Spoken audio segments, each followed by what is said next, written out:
Assalamualaikum warahmatullahi wabarakatuh. Perkenalkan, kami dari kelompok 5 yang beranggotakan Rizka Mardatila dengan NIM F1C220012, Sri Lestari F1C220013, dan Nyimas Nina Alia Rahma dengan NIM F1C220014. Pada video kali ini, kami akan menjelaskan suatu program dalam MATLAB, yaitu program prediksi kematian COVID-19 di Indonesia dan analisis kuadran RR dan CVR. Langsung saja, yang pertama adalah T sama dengan input, dengan inputan yaitu nama daerah persebaran COVID-19, W sama dengan inputan kasus terkonfirmasi, X sama dengan inputan kasus aktif, Y sama dengan inputan kasus sembuh, dan Z dengan inputan kasus kematian. Lalu V sama dengan round X plus W dikali 100 dengan F'(F) persentase kasus aktif dalam persen. Lalu R sama dengan round Y plus W dikali 100 dan dengan F'(F) yaitu persentase kasus sembuh dalam persen. U sama dengan round Z plus W dikali 100 dengan F'(F) persentase kasus kematian dalam persen.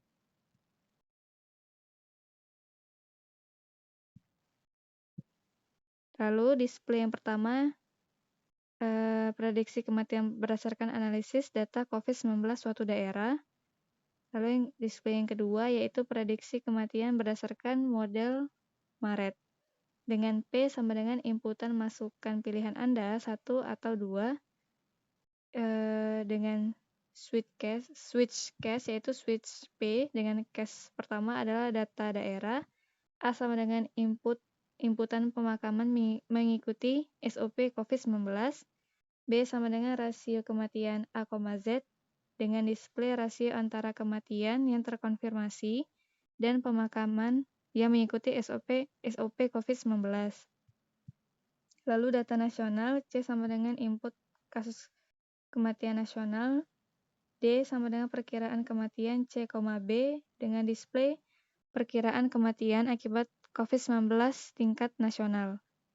Lalu case yang kedua, yaitu data daerah dengan A sama dengan inputan pemakaman mengikuti SOP COVID-19. Lalu B sama dengan A plus Z dikali 10. Dengan display rasio antara kematian yang terkonfirmasi dan pemakaman yang mengikuti SOP COVID-19 NUM 2 STRB. Lalu data nasional yaitu C sama dengan inputan kasus kematian nasional, D sama dengan round C dikali B dengan display perkiraan kematian akibat COVID-19 tingkat nasional NUM 2 STRD. Lalu E sama dengan inputan kasus terkonfirmasi nasional dengan CVR sama dengan Z plus W dikali 100 yang dinotasikan dalam persen dengan F. Lalu F sama dengan round D plus CVR plus 100 dengan display perkiraan kasus bergejala NUM 2 STRV. G sama dengan 3 plus 3 ditambah 11,4 dikali 100 dengan yaitu proporsi kasus membutuhkan perawatan dalam persen. H sama dengan round F dikali G plus 100 dengan display perkiraan kasus membutuhkan perawatan NUM 2 STRH. Lalu display yang pertama yaitu skenario tanpa intervensi, yaitu di mana tidak adanya social distance. Lalu yang kedua adalah skenario intervensi ringan yang di mana dibutuhkannya social distance. Lalu display yang ketiga adalah skenario intervensi sedang yang di mana itu merupakan penutupan sekolah ataupun penutupan usaha-usaha dan pembatasan transportasi transportasi domestik. Lalu yang keempat adalah skenario intervensi tinggi. Lalu masukkan pilihan kita 1 atau 2 dan kita masukkan pilihan 1. Lalu pemakaman mengikuti SOP COVID-19 itu ada 500 pemakaman. Lalu rasio antara kematian yang terkonfirmasi dan pemakaman yang mengikuti SOP COVID-19 yaitu adalah 6,4267. Lalu kasus kematian nasional itu ada 143.405. Lalu dihasilkanlah perkiraan kematian akibat COVID-19 tingkat nasional yaitu 921.626. Lalu jika kita masukkan pilihan yang kedua,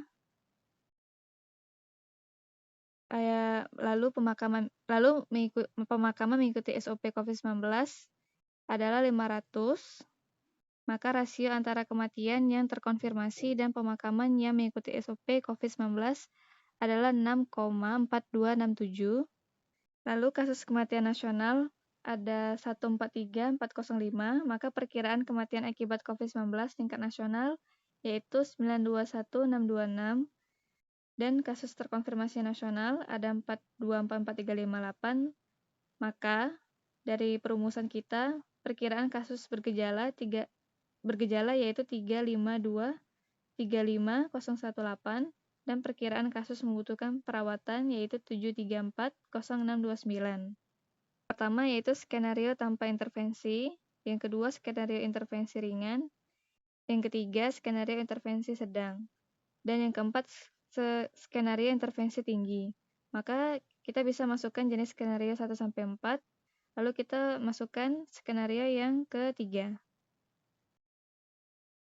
Maka akan menghasilkan perkiraan kematian pada skenario intervensi sedang yaitu 293.625. Baik, saya akan melanjutkan untuk analisis kuadran RR dan CFR. Analisis kuadran RR dan CFR ini digunakan untuk mengetahui tingkat keparahan COVID yang ada di Indonesia.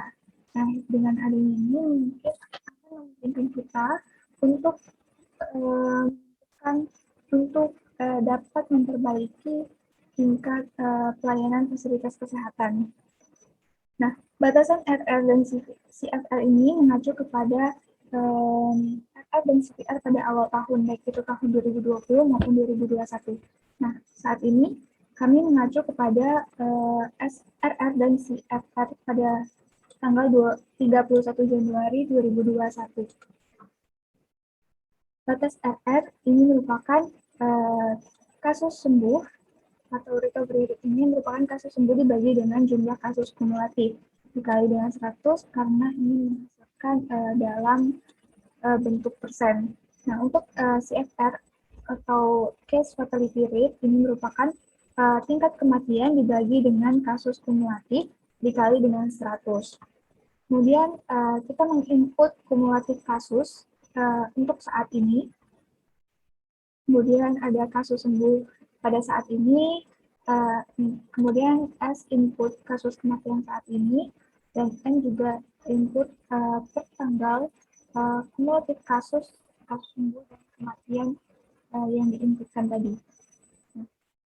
RR ini sama, yaitu kasus sembuh dibagi dengan kumulatif kasus dikali 100. Untuk CFR ini sama juga, yaitu kasus kematian dibagi dengan kumulatif kasus dikali dengan 100.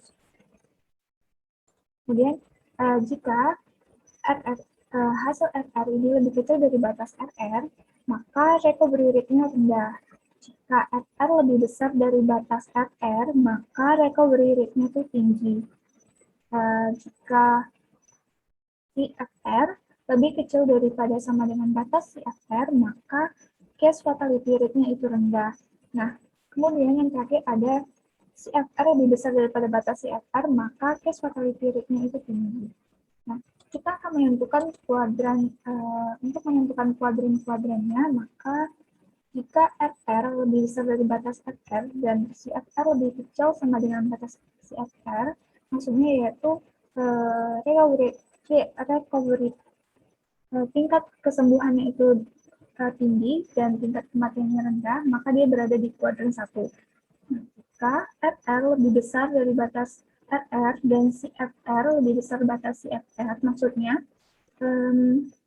tingkat sembuh itu lebih besar atau tingkat sembuh tinggi dan tingkat kematian juga tinggi, maka dia berada di kuadran 2. Nah, Jika RR lebih kecil sama dengan batas FR dan CFR lebih besar dari batas CFR, maka dia berada di kuadran 3.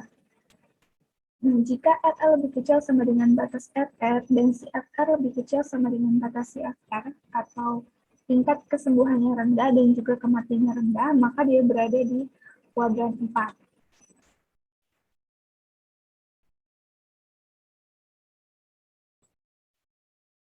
Kemudian kita akan mencoba memasukkan data dengan kumulatif kasus yaitu 244.358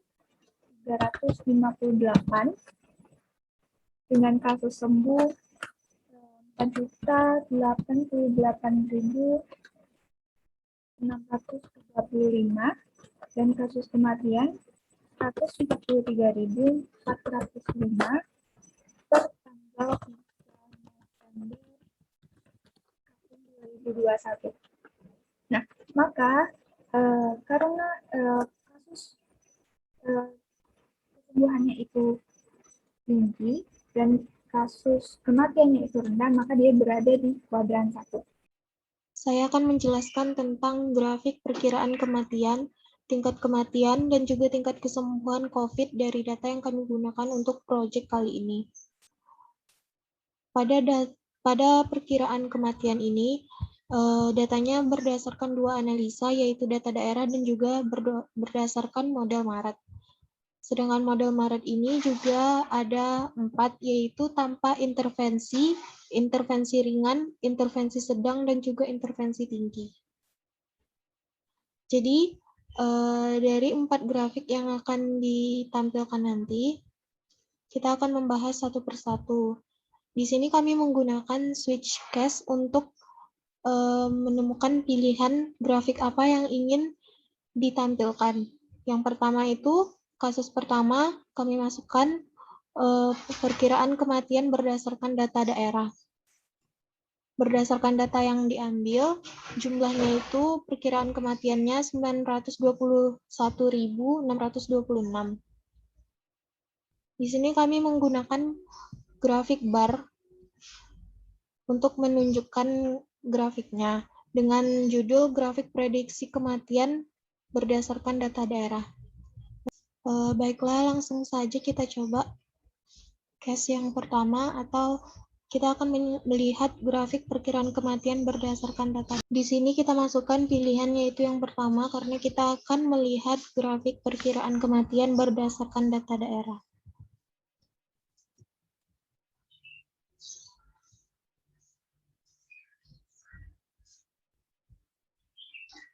Nah, ini dia grafiknya, dan karena kita menggunakan tadi kita menggunakan bentuk grafik bar, maka seperti ini bentuk datanya.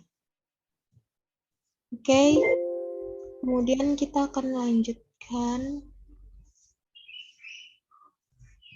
pada grafik yang kedua, yaitu berdasarkan model Maret. Di sini grafik perkiraan kematian berdasarkan model Maret terdapat 4 data. 4 data tersebut adalah tanpa intervensi, dengan intervensi ringan, dengan intervensi sedang, dan juga dengan intervensi tinggi. Tanpa intervensi sendiri datanya adalah 734.063, sedangkan dengan intervensi ringan datanya adalah 587.250, dan dengan intervensi sedang datanya adalah 293.625, sedangkan yang terakhir dengan intervensi tinggi adalah 146.813. Oke, di sini kita coba jalankan yang kedua untuk melihat datanya. Nah, ini dia grafik prediksi kematian untuk model Maret. Sekarang kita coba jalankan kasus yang ketiga atau case 3, yaitu grafik tingkat kesembuhan atau yang disebut juga dengan RR. Di sini pada data yang pertama itu ada 80,98 tingkat kesembuhannya, dan tingkat kesembuhan tersebut naik hingga 96,3. Jadi di sini kita akan melihat batas RR-nya pada grafik yang ketiga ini. Kami menggunakan plot untuk yang grafik satu ini.